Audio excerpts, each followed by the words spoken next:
Hello, ഞാനിന്ന് നല്ല sponge കേക്കിൻ്റെ റെസിപ്പി ആയിട്ടാണ് വന്നിരിക്കുന്നത് കേട്ടോ.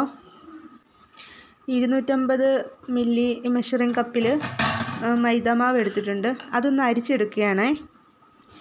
നിങ്ങളെൻ്റെ ചാനൽ ആദ്യമായിട്ടാണ് കാണുന്നതെങ്കിൽ ഒന്ന് സബ്സ്ക്രൈബ് ചെയ്യാനും നിങ്ങൾക്ക് ഇഷ്ടപ്പെട്ടാൽ ഒന്ന് ലൈക്ക് ചെയ്യാനും മറക്കല്ലേ.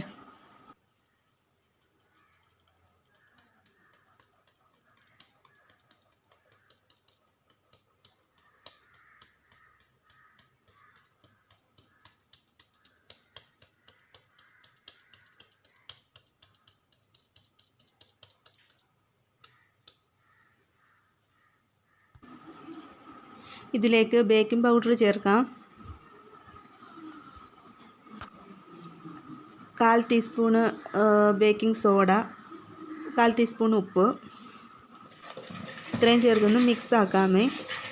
ഇത് നന്നായിട്ട് ഇളക്കി യോജിപ്പിക്കാം, മിക്സാക്കി എടുക്കാം. ബേക്കിംഗ് സോഡയും ബേക്കിംഗ് പൗഡറും ഒക്കെ മാവിലെല്ലായിടത്തും എത്തിക്കാൻ വേണ്ടി. വേറൊരു ബൗളിലേക്ക് ഒരു മുട്ട പൊട്ടിച്ചൊഴിക്കാം. ഇതിലേക്ക് 1/4 കപ്പ് പഞ്ചസാര ചേർക്കാം.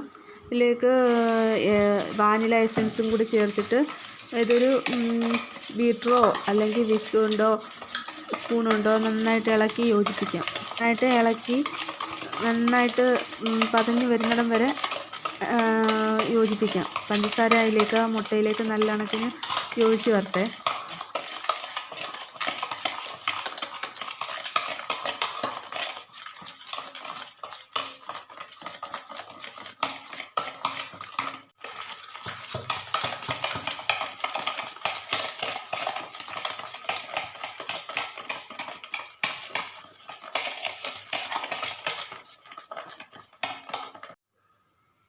നന്നായി അടിച്ചു വരുമ്പോഴത്തേക്ക് ഇതിലേക്ക് ഗോൾഡ് വിന്നർ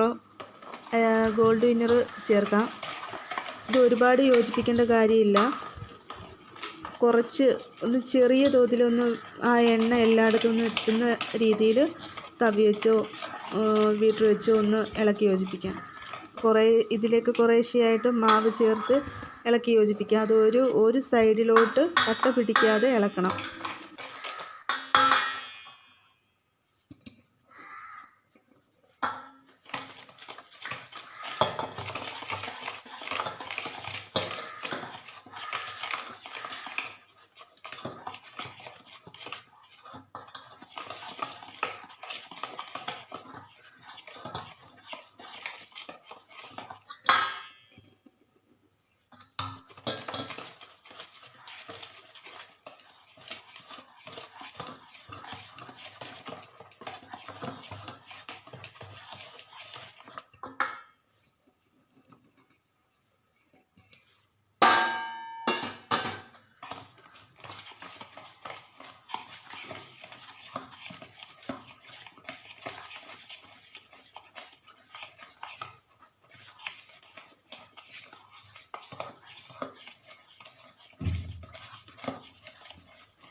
ഇതിലേക്ക് 1 സ്പൂണ് പാല് ചേർത്തിട്ടുണ്ട് ലാസ്റ്റ്.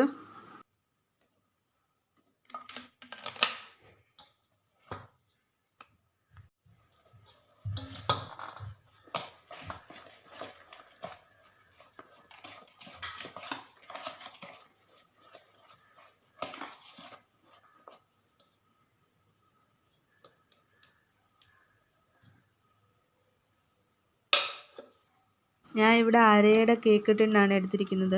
ഇതിലേക്ക് ഗോൾഡ് വിന്നർ ചേർത്ത് ഒന്ന് റൗണ്ട് ചെയ്തു. എൻ്റെ കയ്യിൽ ബട്ടർ പേപ്പർ ഇല്ലായിരുന്നു. അന്നേരം ഞാൻ ഇതിലേക്ക് സ്വല്പം മൈദാപ്പൊടിയും കൂടെ ചേർത്തൊന്ന് വിതറിയിട്ടുണ്ടേ.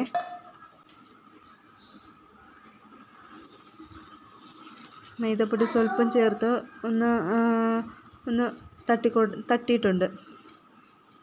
എന്നിട്ട് ഈ ചേർത്ത് വെച്ചിരിക്കുന്ന ഈ മിക്സ് ഇതിലേക്ക് ചേർക്കാം.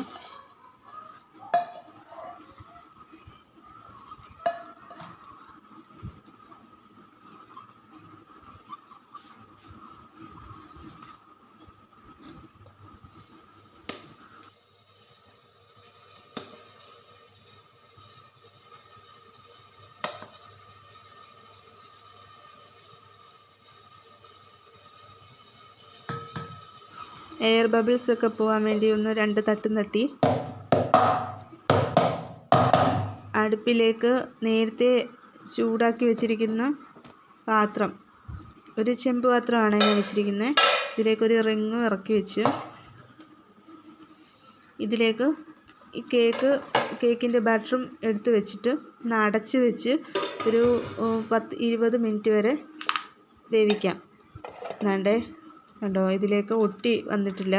ഒരു ഫോർക്ക് വെച്ച് നോക്കുമ്പോഴത്തേക്കും അതിലേക്ക് ഇതാക്കി വന്നിട്ടില്ല. കണ്ടോ, നല്ല സോഫ്റ്റ് ആയിട്ടുള്ള കേക്ക് ഇവിടെ റെഡി ആയിട്ടുണ്ട്. എല്ലാവരും ഇതുപോലെ ഒന്ന് തയ്യാറാക്കി നോക്കണേ. ഇത്രയേ ഉള്ളൂ. അന്നേരം ബായ്.